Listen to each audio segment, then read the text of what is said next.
So in the last 2 years, this has happened. This is my pipe collection, and it's probably about as big as I want it to get for a while. 2 of them were given to me as gifts, another 2 I got from a local antique store, 4 of them I purchased from local tobacco shops, and the rest I got from online retailers. With the exception of one that was given to me as a gift, these pipes are all factory pipes of one sort or another, which I don't think is bad. I'm very happy with nearly all of these pipes, and have already dedicated certain ones to different kinds of tobaccos and such. But the one thing that I wanted, but didn't yet have, was a pipe that was all my own. By which I mean a custom carved pipe, made under my own commission, and with my own design input. Fortunately, a pipe carver by the name of Jared Coles lives very close to my neighborhood. Jared makes lovely pipes that I have admired for some time, so when he signaled to me that he would be interested in working on a collaboration design, I jumped at the chance. So I pitched to Jared the idea of incorporating the features of the gazelle's horn into this classic shape. He liked the idea, and we got to work. In the process of design, we did jettison the Zulu shape, however, for reasons I will explain. To make a pipe with the gazelle's horn as inspiration, I wanted to focus on 3 main things. First, they are slender. Second, they are asymmetrical as well as curved, and by asymmetrical I mean that their base is not a perfect circle. And lastly, they have a distinct ribbed or rippled pattern. I thought we could mimic this pattern by carving the pipe on a perpendicular line to the grain and then giving it a deep sandblast, followed by a black finish. This is why we didn't stick with the Zulu shape or follow the overall shape of the horn itself. In order to get the sandblast right, the shape of the pipe would need to follow the grain of the wood. And like many people, I prefer small, lightweight pipes. The first thing that we had to do was to select a piece of briar wood. We needed a piece of wood that had a loose grain, that is to say, a less dense piece of burl that would give us the deep, craggy sandblast that we were looking for.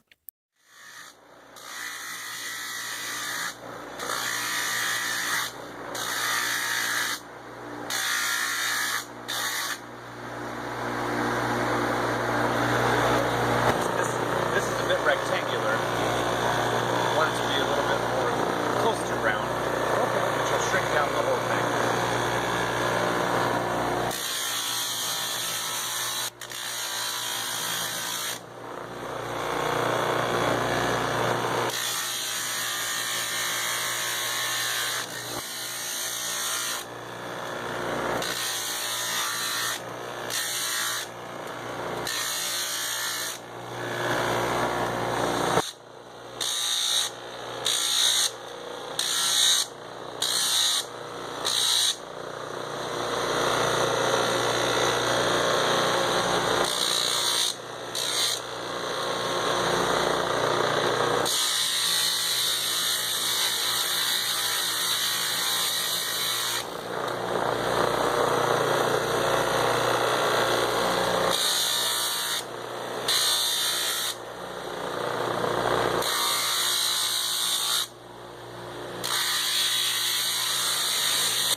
So I bisected it, and that's the central line, and all these side lines are the axes of the bowl, the mortise, and the airway.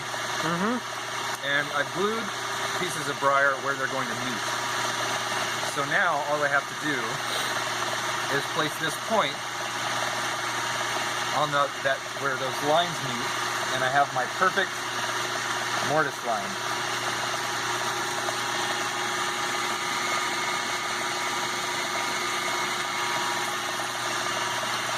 There it is. That's it. There we go. Alright. So mortise first, airway second.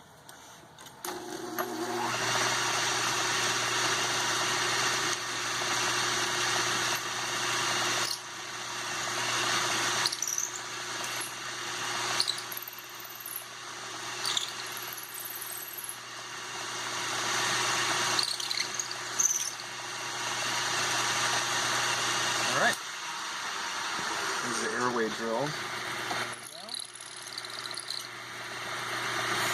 Oh, there you go. You hit it. Yep. Perfect. Okay. Perfect. So now we're going to do a second pilot in preparation for the spoon bit.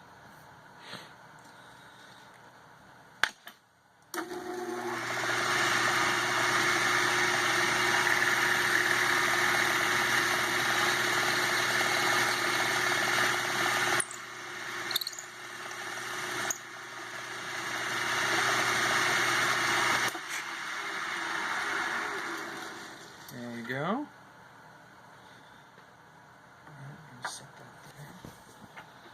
And now, the most exciting part, the finishing move. And you made this tool yourself, which is I pretty did. cool, the spoon. From iron and bronze.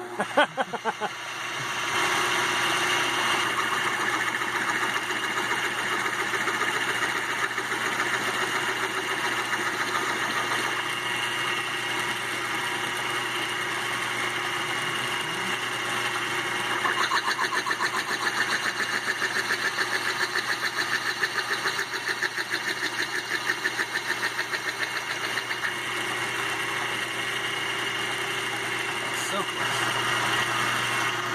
Okay, another 16 inches, right where we want it.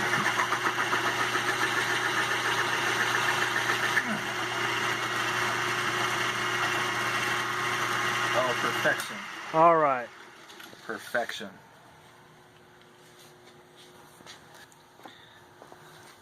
Yeah. Nice clean chamber. Yeah, it looks great. Yeah, there you go. Okay, so because the stem and the pipe are going to fit flush together, we need to make sure that the surfaces are perfectly perpendicular to the mortise line. Okay. So that's what we're going to do right now.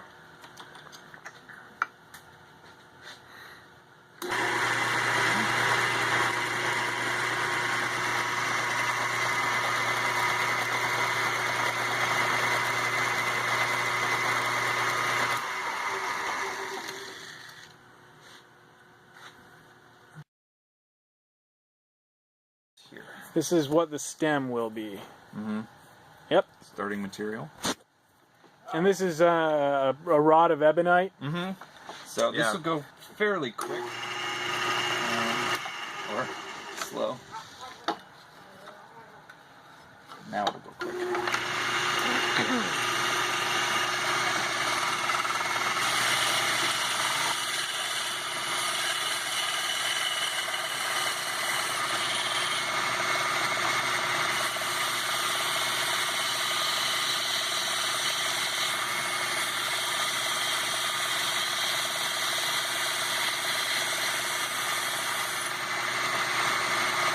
I can smell the rubber burning a little bit. Yeah. Yeah, it's neat. Smell the sulfur. Sulfur is one of the main components when you make ebonite. So that's where the eggy smell is coming from, or burnt hair.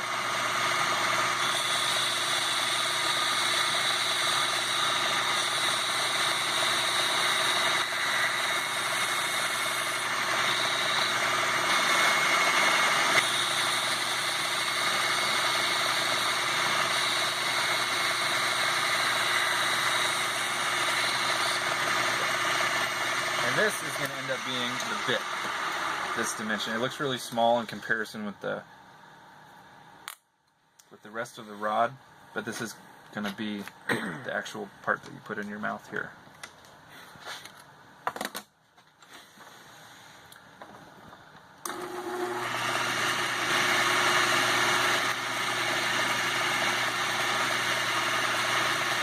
So that'll get widened out and flattened in a minute.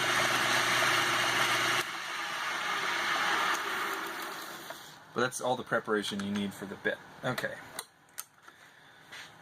So now we'll prepare for the Delrin tenon.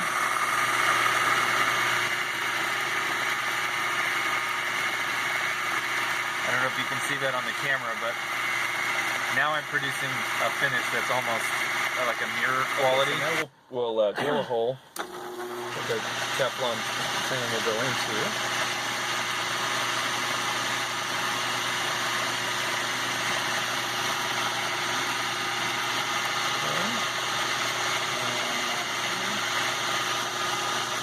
Okay, and now I'm going to groove the inside of it so that when I put the epoxy in and I groove the tenon material, they'll lock in.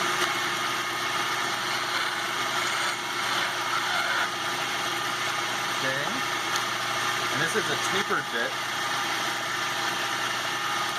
That is it starts out as the same size as your airway bit. Yep. And it'll taper down to the same size that tiny little bit was towards the mouthpiece. So you get all the fluid dynamics work.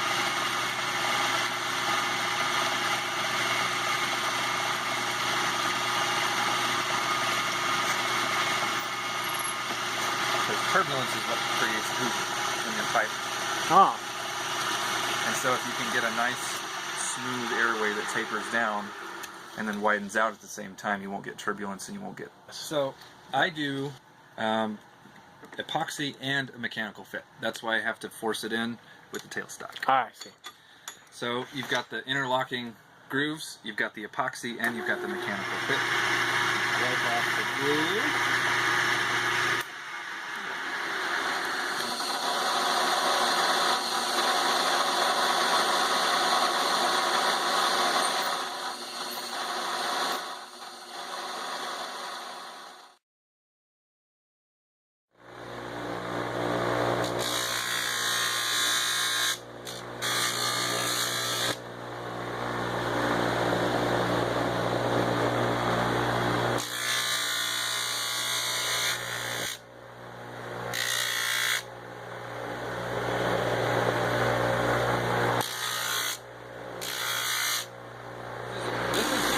Grit.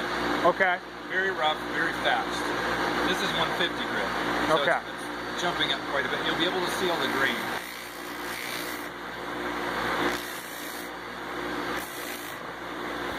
And here we have me with the fitted pipe and stem prior to the sandblast and all the finishing touches.